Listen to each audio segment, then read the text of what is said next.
Hey hi, வணக்கம். So அவ்வளோதான், one last day, அவ்வளோதான். நாளைக்கெல்லாம் வந்து குரூப் 4 எக்ஸாம் எழுத போகிறீங்க.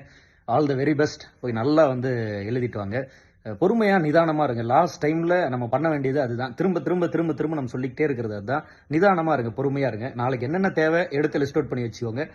மற்ற அந்த ஒரு முறை வந்து என்னென்ன தேவையோ அதெல்லாம் லிஸ்ட் அவுட் பண்ணி அதெல்லாம் பத்திரமா இருக்கா, எல்லாம் பேனா, ஹால் டிக்கெட்டு எல்லாத்தையும் எடுத்து பத்திரம் வச்சுக்கோங்க. ஒரு குடை ஒன்று எடுத்துக்கோங்க, மறந்துடாதீங்க.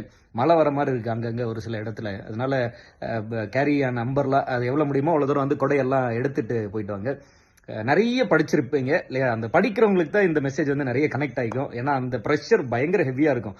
நீங்கள் மேலோட்டமாக படிச்சிருந்தாவோ இல்லை வந்து சும்மா போய் எழுதி பார்க்கலாம் அப்படின்னு இருந்தீங்கன்னாவோ எந்த அளவுக்கு கனெக்ட் ஆகும்னு தெரியல. ஆனால் சரியான ஒரு எஃபர்ட்ஸ் போட்டிருப்போம் பாருங்க. அப்போ வந்து அந்த கடைசியில் வந்து எத்தனை முறை ஆல் த பெஸ்ட்டு, எத்தனை முறை வாழ்த்துக்கள்லாம் சொன்னாலும் அது வந்து தகும். அத்தனை அளவுக்கு வந்து அது தேவைப்படும். அதனால நல்லா பண்ணிட்டு வாங்க. அந்த உழைப்பு வந்து என்னைக்குமே நம்மளை ஏமாத்தாது. இந்த உலகத்துல வந்து அந்த உழைப்பு யாரையும் ஏமாத்தினதா சரித்திரமே இல்லை. அதனால உங்க உழைப்பை வந்து உங்களை கை தூக்கி விடும். All the very best. நல்லா பண்ணிட்டு வாங்க.